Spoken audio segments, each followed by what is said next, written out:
Fala galera, beleza? TM News na área, TM News com muita informação para a gente falar aqui de Vasco, falar de tudo que está acontecendo no dia a dia do nosso Vascão. Antes da gente continuar, eu peço para vocês que soltem o dedo no like, deixa o like aí, que ajuda muito a gente, e se inscreve no canal. Sei que a galera hoje está chateada com a derrota do Vasco, mas bora para cima, bora falar de Vasco e bora trazer tudo aqui para vocês. Bom, vamos começar falando desse jogo de ontem de Vasco e Grêmio, porque primeiro que não tinham condições ontem de haver um jogo de futebol. Eu acho que tem que ter uma consciência da CBF de que um jogo como aquele tem que acontecer num gramado minimamente decente. O Vasco tem qualidades, estava tendo melhor ontem não jogou bem de novo, mas não dá para a gente analisar a tática tecnicamente. Ontem era um jogo de bumba meu boi. O Grêmio soube explorar alguns espaços do campo que estavam menos encharcados, onde a bola conseguia rolar mais. Contou muito com a habilidade do Soteldo, que conseguiu fazer algumas jogadas, inclusive a do gol, né? O gol foi feito pelo Soteldo, mas ontem não tinham condições de haver um jogo na Arena Condá. Eu acho que isso tem que ser revisto pela CBF em questões como essa, no jogo, um campo que você vê que não tem a probabilidade de haver um jogo de futebol, a partida deve ser adiada para o dia seguinte, e aí sim ver o que dá para acontecer. O campo da Chapecoense ficou completamente inundado, virou um pasto cheio de lama, até o carrinho do pessoal do DM lá não conseguia sair do lugar de tanta lama que tinha, ficou atolado, os jogadores tiveram que ajudar a empurrar. Então, não tinha condições de haver um jogo ontem na Arena Condá. Não tinham condições de um time jogar ontem na Arena Condá. E não teve jogo. Ontem não teve um jogo de futebol. Não teve drible, não teve passe, teve um ou outro lance de Soteldo mais perigoso, o Grêmio conseguiu se adaptar melhor ao gramado e acabou vencendo por 1-0. Já tem gente criticando o Emerson Rodrigues, o cara não conseguiu jogar ontem, ainda deu um passe importante para o Vegete, que bateu na trave, mas não tem como a gente analisar ontem o jogo de ninguém, do Vegete, do Maicon, do Léo Jardim, de ninguém. Ontem não foi futebol que a gente viu, ontem foi um meu boi, bola para frente e ver o que acontece. Então, o que a gente tem que fazer? Tem que cobrar a CBF.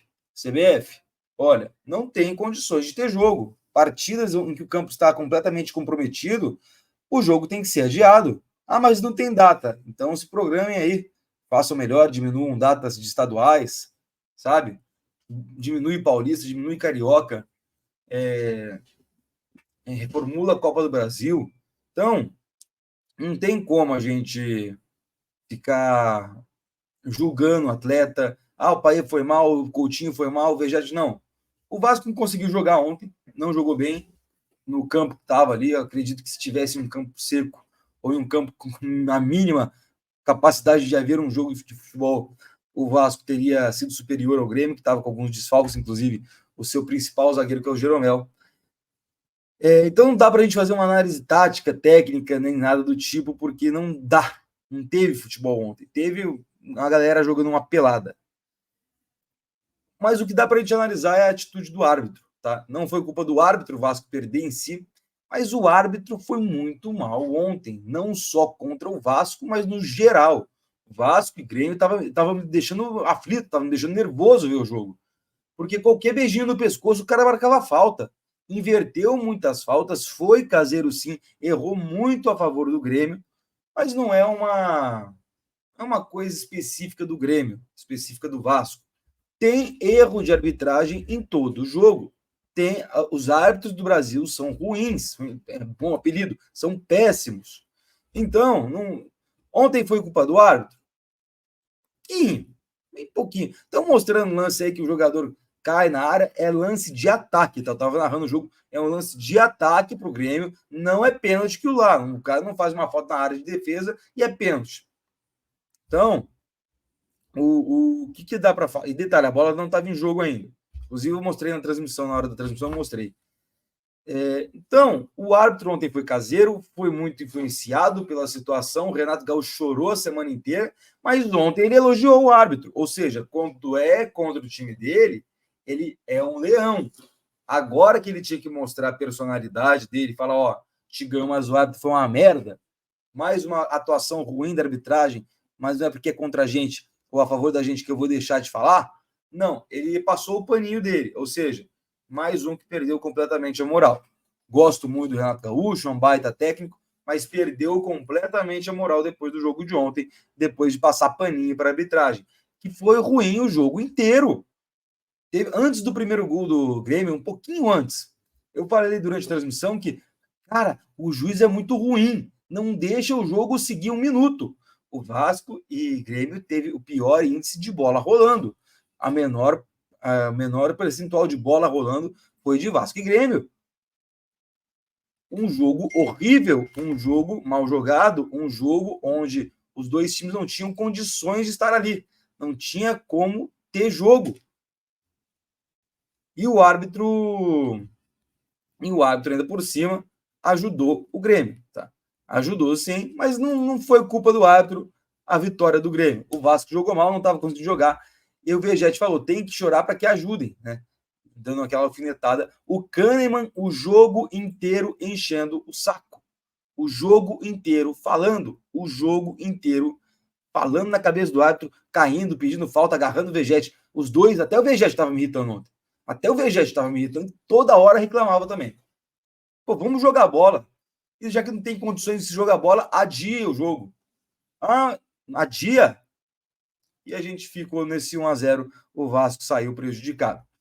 Classificação do Brasileirão ficou assim depois dessa palhaçada, com o Flamengo em primeiro, depois da cagada do Palmeiras e do Grêmio. O Flamengo ficou em primeiro, Botafogo em segundo, o Flamengo tem um jogo a menos, pode chegar aos 43 pontos.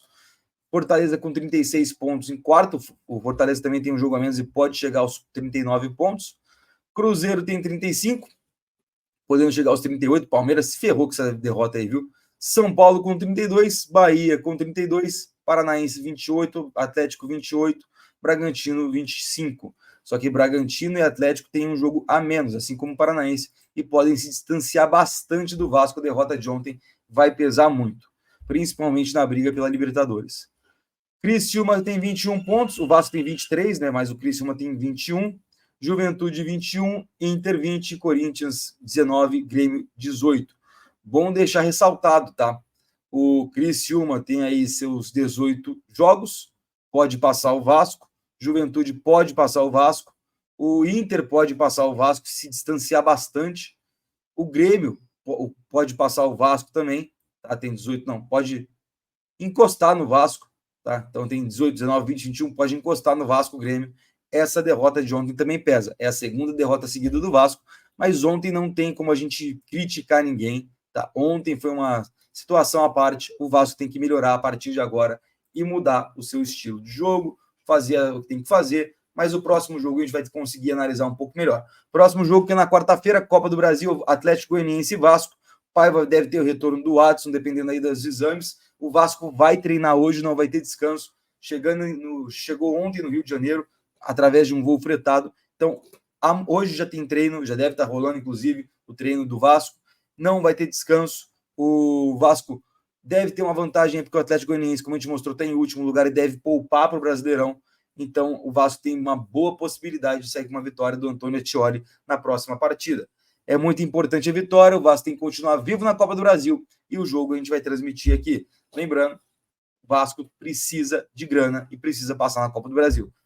Mas isso aí a gente vai falar durante a semana, amanhã a gente fala um pouco mais de Copa do Brasil.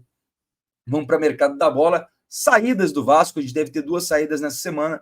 Serginho e Rossi podem ser efetivados aí as saídas deles por empréstimo e o Serginho até uma provável venda. Tá? O Rossi negocia seu empréstimo com o Paysandu, questão de salário nesse momento é um entrave, o Paysandu não quer pagar o salário inteiro e o Vasco, por recompensa, quer colocar uma cláusula de obrigação de compra. Então, tá nessa negociação, e essa semana a gente deve ter o desfecho. Serginho, o Goiás pensa no empréstimo com opção de compra, o Vasco quer vender o Serginho, mas não descarta o empréstimo com a obrigação de compra também. Então, o Serginho deve também sair essa semana, deve ser resolvida essas situações. A mais difícil é do Galdames, que está negociando com a Universidade de Chile, tá? A Universidade Católica, mas nessa semana acho que não vai ter resolução, deve até avançar, mas resolução mesmo só de Rossi e Serginho. Questão de chegadas, o zagueiro pode ser anunciado essa semana, dependendo das conversas, e um atacante ainda negocia com o Vasco para ser anunciado também logo mais. Questão do Gonçalo Álvares, ainda não iniciaram-se as negociações, o Vasco estuda fazer uma proposta, mas está olhando com muita cautela. O jogador que ia sair do Audax Italiano perdeu espaço, mas não sei se teria espaço também no Vasco. E falar sobre a capa do vídeo, Michael, tá? Eu já vou deixar bem claro que nesse momento não tem nada entre Michael e Vasco, só que o Michael pediu para sair do Al-Hilal. A gente falou que teve um barrado, ele tinha sido barrado, né? A saída dele pelo Jorge Jesus até a contratação do Vitor Roque, só que o Vitor Roque rejeitou pela manhã de hoje as investidas do Al-Hilal. Então, a primeira oferta do Al-Hilal foi rejeitada e o Vitor Roque pretende continuar no Barcelona. Quanto a isso, o Michael então pediu para sair, ele já contava com a chegada do Vitor Roque, que tinha evoluído bastante, mas o Michael pediu para sair, chegou na sala do Jorge Jesus e pediu a saída, tá?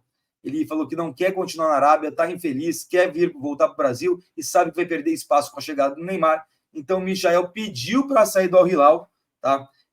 Vai ser rescindido o contrato, o Jorge Jesus autorizou, aceitou a saída do jogador, mas o Vasco ainda não fez proposta. Quem já fez contatos é o Flamengo, que é a prioridade dele, e o Cruzeiro também fez contato com o Michael. É muito bom a gente ficar de olho, por quê? Porque o Vasco tem que se mexer. O Vasco precisa de um ponta. A gente viu ontem que faltou um ponta de mais qualidade. O Emerson Rodrigues pode evoluir ainda, não vou pegar no pé dele, não vou queimar o jogador, que ele não tem como ser analisado nas duas partidas que fez. A primeira partida foi uma estreia e não tem como a gente falar de um cara numa estreia, o cara vem afobado, e o segundo jogo não teve futebol, então não vou ficar falando do Emerson Rodrigues aqui. Mas o David é ruim, isso a gente já sabe. Então, botar o Michael de um lado e o Adson do outro, o Vasco evolui mais ainda. E vai ter banco. Então, o que falta agora é o Vasco se mexer. Já que vai estar livre no mercado, vai atrás, procura saber do jogador, faz oferta. É difícil, o cara tem vínculo com o Flamengo emocional, mas nada impede que o Vasco consiga fazer uma proposta melhor.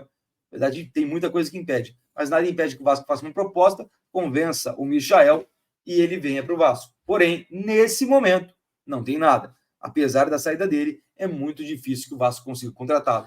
Vale tentar, bom jogador, e eu gostaria de ver no Vasco. Agora, o que falta realmente é o Vasco ir atrás e fazer a sua parte. Bom, galera, o vídeo de hoje foi esse. Peço para vocês que deixem um like, se inscrevam no canal, 6h30 eu estou de volta com mais TM News. Vou ficando por aqui, muito obrigado e até daqui a pouco.